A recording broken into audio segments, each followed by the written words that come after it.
Hello दोस्तों, आज की इस वीडियो में हम बात करेंगे लोकसभा से जुड़े हुए सारे क्वेश्चंस जो भी एग्जाम्स में पूछे जा चुके हैं या फिर पूछे जाने की संभावना है।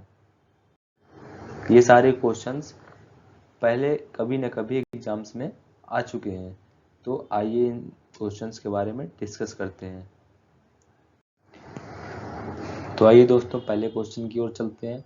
पहला क्वेश्चन क्या है हमारा, जनता द्वारा प्रत्यक्ष रूप से निर्वाचित सदन को क्या कहते हैं? तो जनता द्वारा प्रत्यक्ष रूप से निर्वाचित सदन को लोकसभा कहते हैं। लोक प्रत्यक्ष रूप से निर्वाचन का मतलब क्या है? प्रत्यक्ष रूप से निर्वाचन का मतलब ये है कि जनता डायरेक्ट चुनती है। एक चुनाव होता है लोकसभा के, जो सांसदीय के चुनाव भी बोलते हैं, उसमें हम लोग वोटिंग करते हैं और उससे जो भी एमपी चुने जाते हैं वो लोकसभा में बैठते हैं जाके। अच्छा, लोकसभा के सीटों की मूल संख्या कितनी है, सदस्यों की मूल संख्या? तो ये हो जाएगी आपकी 552। और वर्तमान में लोकसभा में कितने सदस्य हैं? तो वर्तमान में लोकसभा में सदस्य 545। राष्ट्रपति आंग्ल भारतीय समुदाय के कितने प्रतिनिधियों को लोकसभा में नामित कर सकता है? तो लोकसभा में नामित कर सकता है 2 प्रतिनिधियों को। अब लोकसभा में किस आधार पर सीटें आवंटित होती हैं? तो लोकसभा में आवंटित होती हैं सीटें जनसंख्या के आधार पर। किसके आधार पर? जनसंख्या के आधार पर। कितने 10 लाख प्रति व्यक्ति में एक सीट आवंटित की जाती है। अब नेक्स्ट क्वेश्चन की ओर चलते हैं। तो नेक्स्ट क्वेश्चन है अपना, वर्तमान में लोकसभा में प्रत्येक राज्य के लिए स्थानों का आवंटन किस आधारित पर है, किस पर आधारित है? तो ये है 1971 की जनगणना पर। नेक्स्ट है, कौन सी लोकसभा के चुनाव 4 चरणों में हुए हैं? तो ये हुए हैं 14वीं लोकसभा के चुनाव 4 चरणों में हुए हैं। लोकसभा का सदस्य बनने की न्यूनतम आयु कितनी होती है? तो न्यूनतम आयु होती है 25 वर्ष। और कौन सा राज्य सबसे अधिक प्रतिनिधि लोकसभा में भेजता है? सबसे ज्यादा भेजता है उत्तर प्रदेश। उत्तर प्रदेश के बाद सबसे अधिक संसदीय क्षेत्र किस राज्य में है? तो उत्तर प्रदेश के बाद है महाराष्ट्र में। किस राज्य में लोकसभा सदस्यों की संख्या सबसे कम है? तो ये क्वेश्चन का आंसर हो जाएगा नागालैंड, सिक्किम व मिजोरम। ये राज्य हैं नॉर्थ ईस्ट के। अच्छा, लोकसभा के नेता की बात करें तो लोकसभा का नेता होता है अपना प्रधानमंत्री। भूतपूर्व सांसद सदस्यों को पेंशन व्यवस्था कब लागू की गई थी?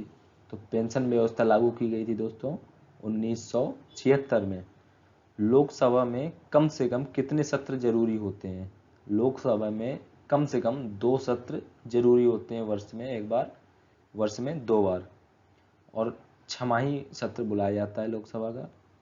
कौन लोकसभा को भंग कर सकता है? तो लोकसभा को राष्ट्रपति भंग कर सकता है। किसकी सलाह पर? तो यहाँ पर हो जाएगा प्रधानमंत्री की सलाह पर।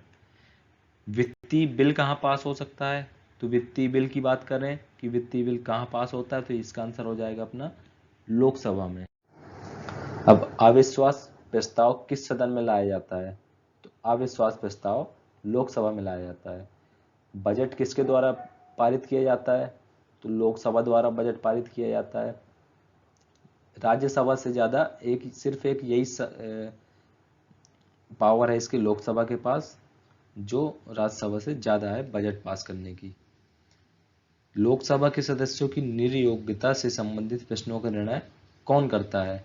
तो ये निर्णय करता है लोकसभा अध्यक्ष।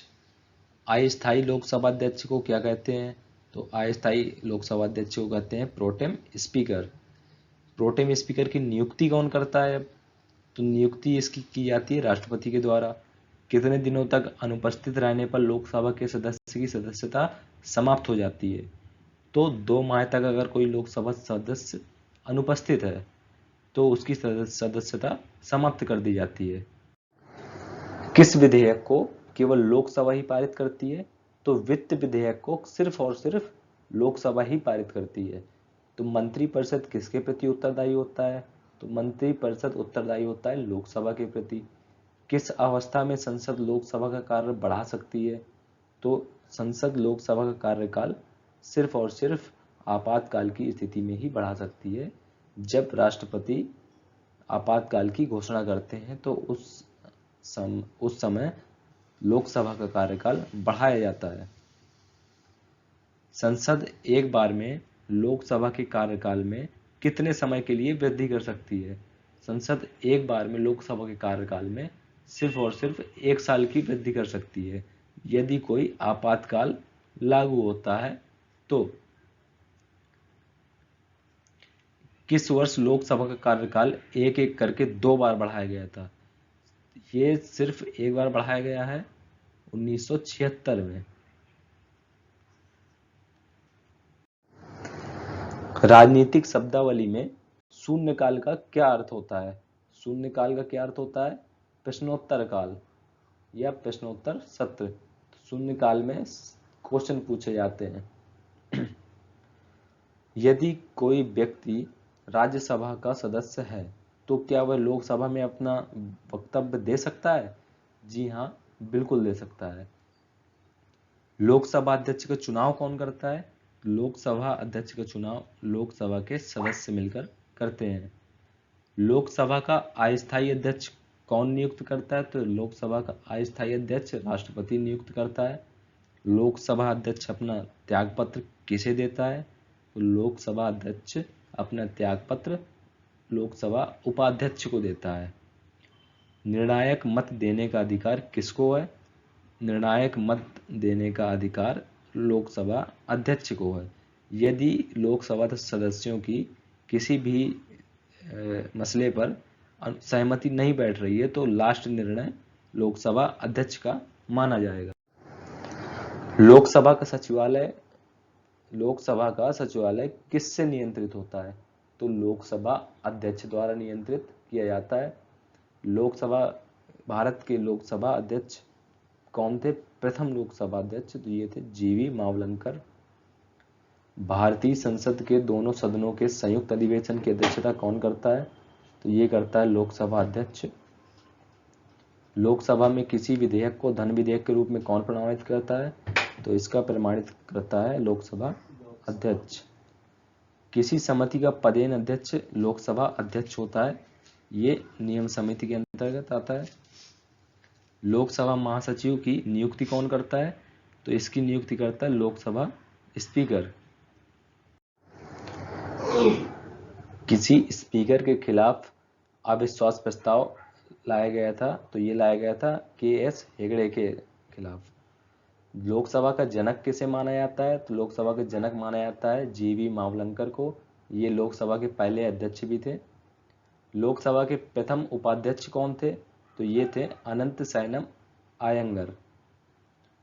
किस लोकसभा अध्यक्ष का कार्यकाल सबसे लंबा रहा? तो ये रहा बलराम जाखड़ का। लोकसभा अध्यक्ष या उपाध्यक्ष की अनुपस्थिति में लोकसभा की अध्यक्षता कौन करता है? तो लोकसभा का वरिष्ठतम सदस्य करता है। राष्ट्रमंडल अध्यक्षों के सम्मेलन का पदेन महासचिव कौन होता है? तो इसका पदेन महासचिव होता है लोकसभा महासचिव। भारत के लोकसभा अध्यक्ष किस देश के हाउस ऑफ कॉमन्स के अध्यक्ष की तरह होते हैं? ये होते हैं इंग्लैंड के। लोकसभा का सचिवालय किसके प्रत्यक्ष पर्यवेक्षण एवं नियंत्रण का कार्य करता है? तो ये करता है लोकसभा अध्यक्ष के प्रत्यक्ष। भारत की प्रथम महिला लोकसभा अध्यक्ष मीरा कुमार। अगर आपको हमारी वीडियो थोड़ी भी इंफॉर्मेटिव लगी हो तो हमारे चैनल को सब्सक्राइब जरूर करें। नमस्कार दोस्तों।